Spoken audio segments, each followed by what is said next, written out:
Assalamualaikum warahmatullahi wabarakatuh. Alhamdulillahi rabbil alamin.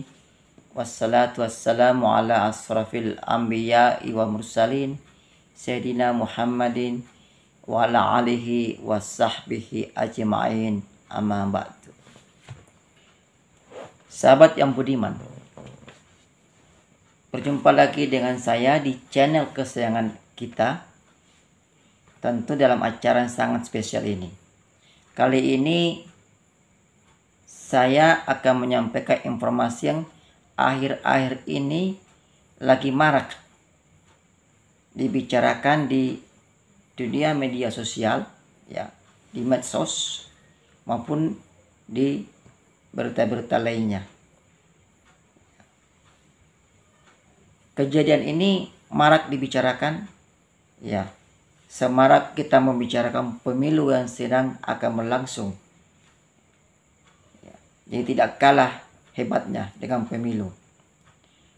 Akhir-akhir ini, tepatnya kurang lebih di akhir tahun 2023, mulai dari bulan 11 hingga bulan 12 atau Desember, ya, terdapat kejadian yang sangat viral terjadi, yaitu kita kedatangan tamu atau bisa dikatakan juga migran, bisa juga dikatakan pengungsi. Kita kedatangan sekelompok etnis Rohingya, di mana akhir tahun ini, di akhir tahun 2023, ya, puncaknya di Desember 2023 itu, sampai etnis Rohingya ini yang menurut pandangan UNHCR adalah pengungsi, dan sebagian masyarakat kita menyatakan bahwa mereka adalah migran gelap, ya, karena masuk ke Indonesia tanpa melalui izin, ya, tanpa melalui prosedur yang sebenarnya, atau apalah namanya. Itu telah menimpa etnis Rohingya beberapa kejadian yang sangat memilukan. Sampai-sampai ada yang di Aceh itu mahasiswa mengusir mereka. Ada juga emak-emak di Aceh yang mengusir mereka. Dan di Januari ini saya baru saja menonton suatu berita di YouTube bahwa salah satu kamp pengungsi Rohingya itu terbakar.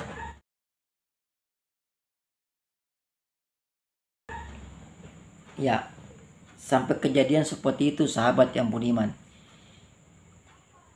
Kejadian ini tentu menimbulkan banyak pertanyaan. Bagaimana etnis Rohingya eksistensinya di Indonesia? Apakah kita akan mengusir mereka, ataukah akan mendiamkan mereka di negara kita? Kalau seperti penjelasan dari Pak Menteri, ya, Menteri Hukum dan Hak Asasi Manusia, Menteri Politik Hukum dan HAM itu menyatakan bahwa mereka itu hanya diterima sementara. Kata sementaranya ini tidak jelas sampai tanggal berapa. Itu menurut Prof. Mahfud MD. Nah, bagaimana kejadian ini? Kita menyikapinya. Apakah etnis Rohingya itu harus diusir, ya, disuruh kembali ke negaranya di Myanmar, ataukah disuruh kembali ke kamp asalnya di Bangladesh? Karena mereka ini sebenarnya lebih banyak dari kamp Bangladesh itu melarikan diri ke Indonesia dengan menggunakan perahu kayu. Itu. Nah, untuk menjawab itu, mari kita sedikit kembali ke belakang. Apa sih yang terjadi dengan Rohingya? Konflik apa sih yang menimpa Rohingya? Ya. Mari kita simak bersama-sama. Jadi di dalam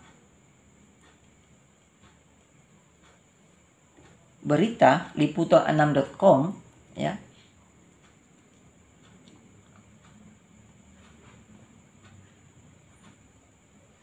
yang dilansir oleh liputan6.com, ini kita bisa mendapatkan informasi.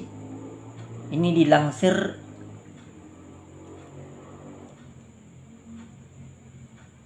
pada tanggal 26 Mei 2022. Jadi sekarang 2024 ya, baru Januari ya 2024. Ini kurang lebih 1 tahun lebih. Jadi kita kembali ke belakang dulu tentang konflik yang menimpa Rohingya ini.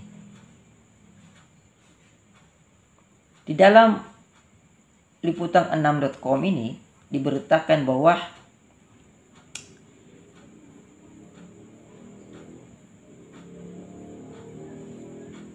konflik Rohingya di Myanmar itu bukanlah konflik antar etnis biasa, ya.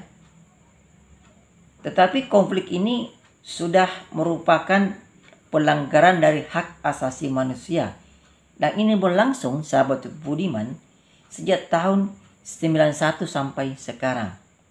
Ya. Kalau sejak berita yang turunkan tahun 2022 sampai sekarang ini, dan ini masih berlangsung sampai sekarang, konflik antara Rohingya di Myanmar.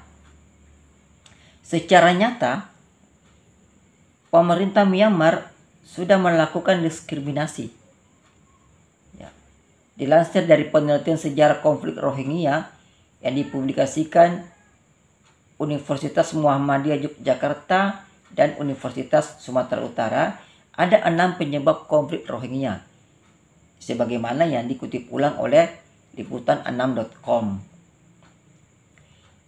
Penyebab konflik Rohingya adalah adanya perbedaan status, kemudian adanya pemerkosaan, kemudian tidak diakui kewarganegaraannya oleh pemerintah Myanmar, kemudian adanya diskriminasi budaya. Selanjutnya ada ketimpangan sosial, ya. Dan puncaknya itu saat konflik ini diberitakan secara internasional pada tahun 2012. Jadi puncak konfliknya itu ya pada tahun 2012. Mari kita ulas satu persatu. Penyebab konflik Rohingya, ya. Yang pertama, status yang berbeda. Penyebab konflik Rohingya adalah status mereka yang berbeda, sahabat budiman, hingga mereka dianggap sebagai imigran gelap, ya, atau imigran gelap di Myanmar. Etnis Rohingya adalah penduduk minoritas yang beragama Islam di Myanmar, ya, tepatnya di provinsi Arakan. Kalau sekarang namanya adalah Rakhine atau Rakhine. Dari dulu namanya adalah provinsi Arakan.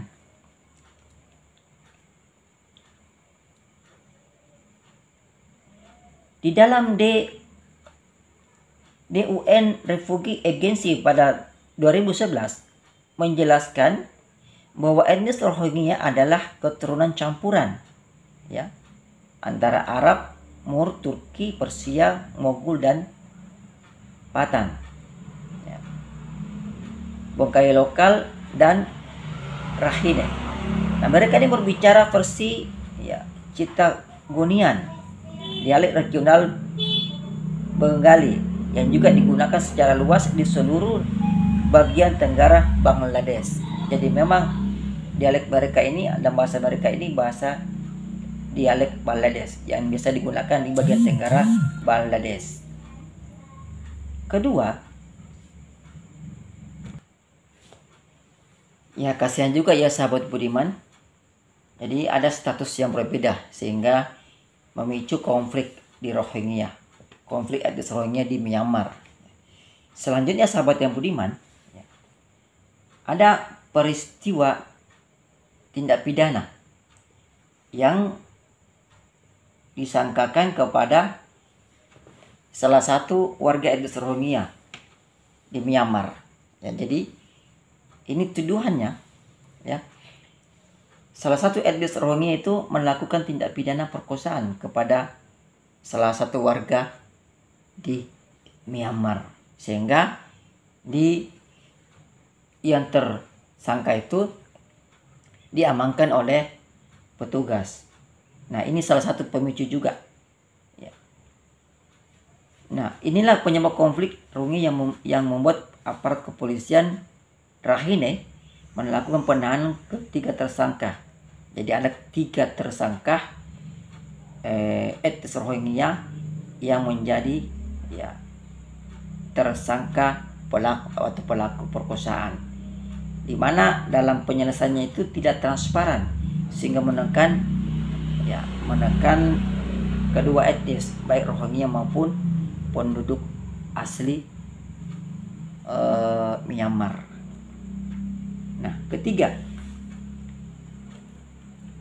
bukan kelompok etnis Myanmar. Nah, penyebab ini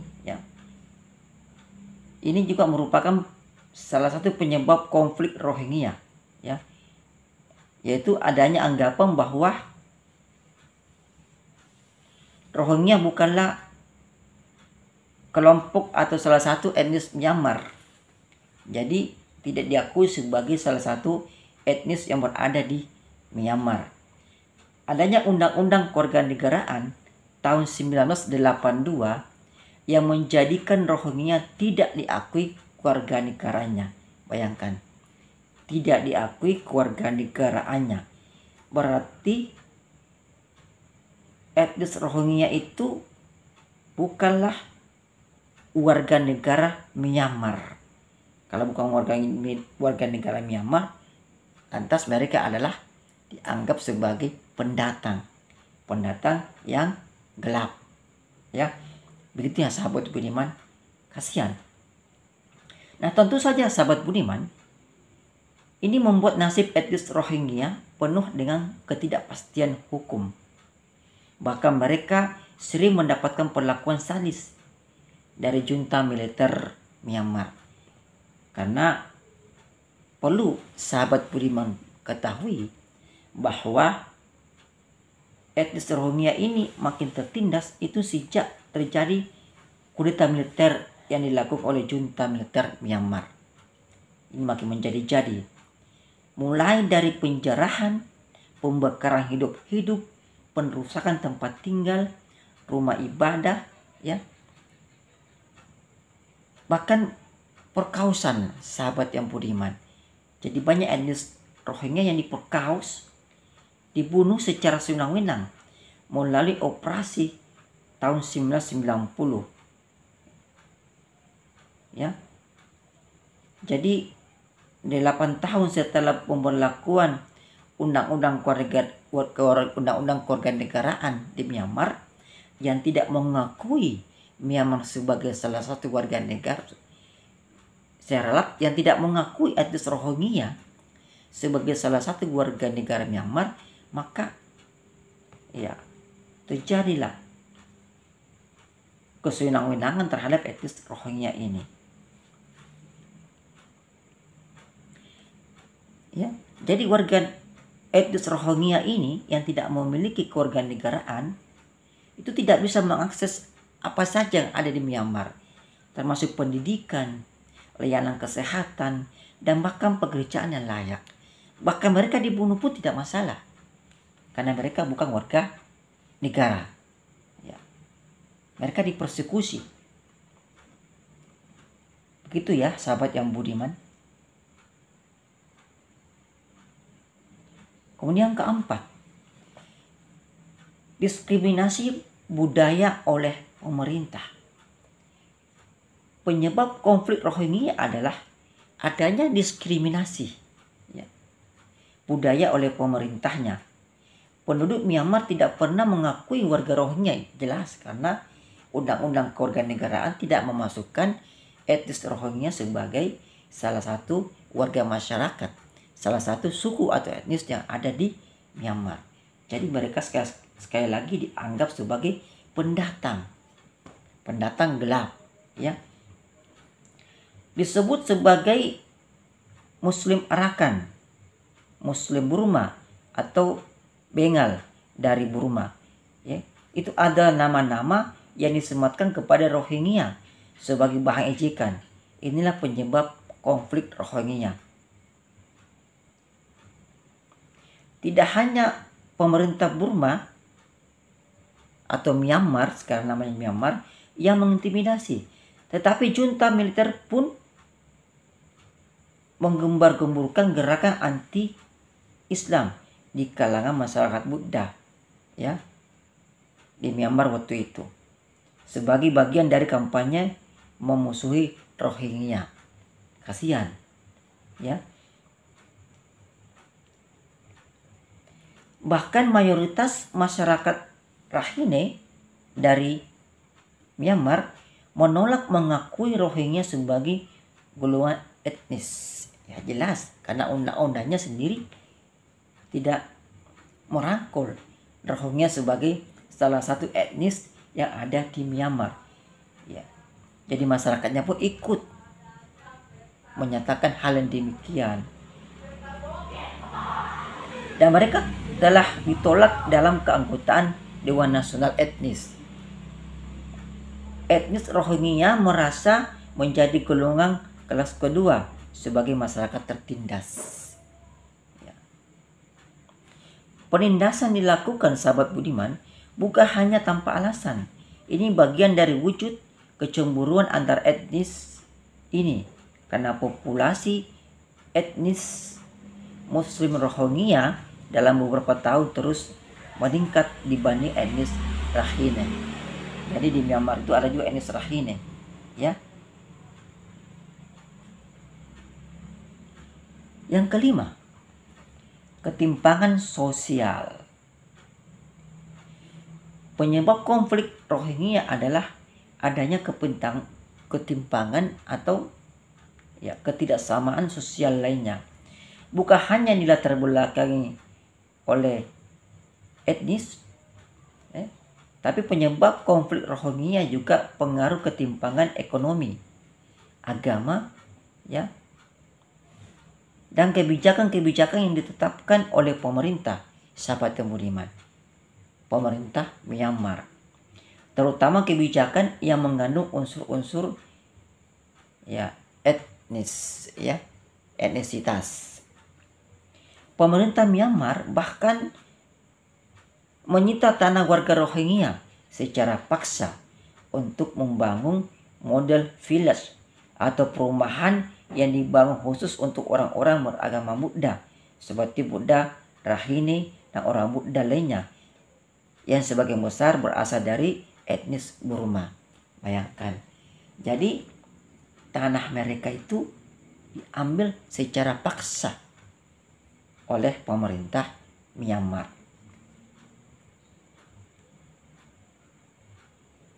Dan sebagainya, ya.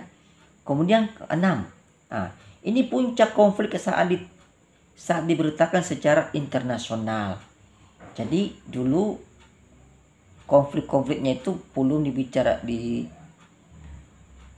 diberitakan secara internasional. Nah, sejak diberitakan secara internasional, maka konflik Rohingya itu semakin memanas dan memuncak, ya.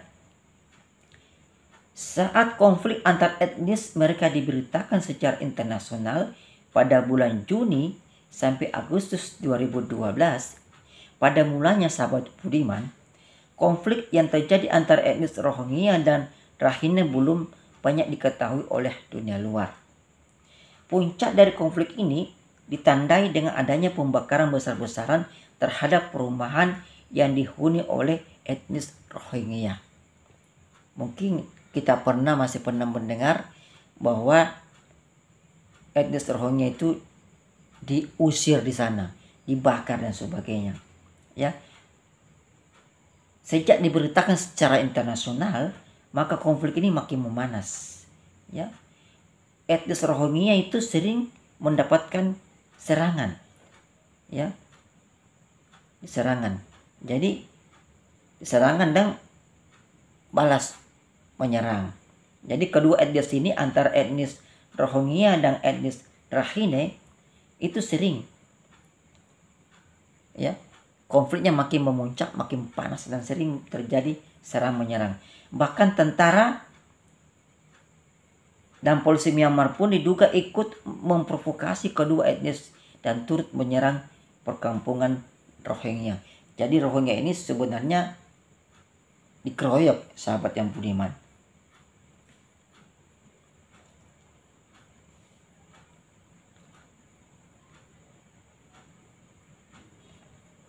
Karena peristiwa inilah ya, etnis Rohingya makin terpojok, maka mereka melarikan diri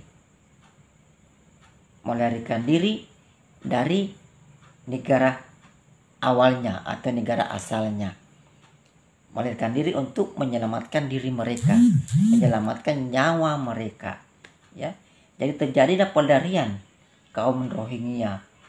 Ya.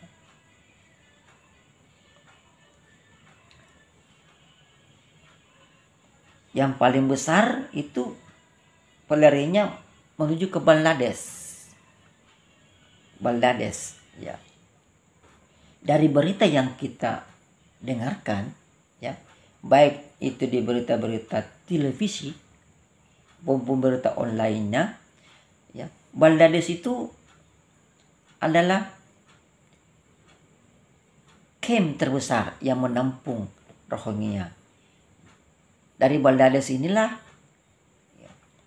etnis Rohingya atau kelompok Rohingya ini itu melarikan diri lagi menuju Indonesia. Nah, inilah dia ceritanya, ya. Di Bangladesh pun mereka itu susah hidup, ya. Karena di Bangladesh pun mereka sering mendapatkan juga persekusi karena saking padatnya, sempitnya ruang camp. Campnya luas, tapi karena penghuninya banyak, maka banyak terjadi persekusi, sehingga banyak etnis Rohingya itu menjadi TPPO, tindak pidana penyelundupan orang. Ya. Di Aceh misalnya itu sudah terindikasi bahwa itu adalah tindak pidana penyelundupan orang. Persoalannya sekarang adalah apakah dengan kejadian ini kita harus mengusir mereka? Ya, kita harus ikut-ikutan mengusir mereka kembali ke Bangladesh atau bagaimana? Ya, semua kembali kepada Anda. Intinya adalah mari kita berhukum. Hukum tidak hanya ditegakkan dari kalimat-kalimat hukum saja. Penegakan hukum bisa dilakukan dengan menggunakan sisi kemanusiaan kita. Hukum dan humanity adalah dua hal yang tidak dapat dipisahkan. Hukum dan kemanusiaan adalah dua sisi yang saling berjalan beriringan. Itu saja sahabat budiman, saya tidak bisa memberikan cerita lebih banyak lagi. Semuanya saya serahkan kepada sahabat yang budiman. Sekian, wassalamualaikum warahmatullahi wabarakatuh.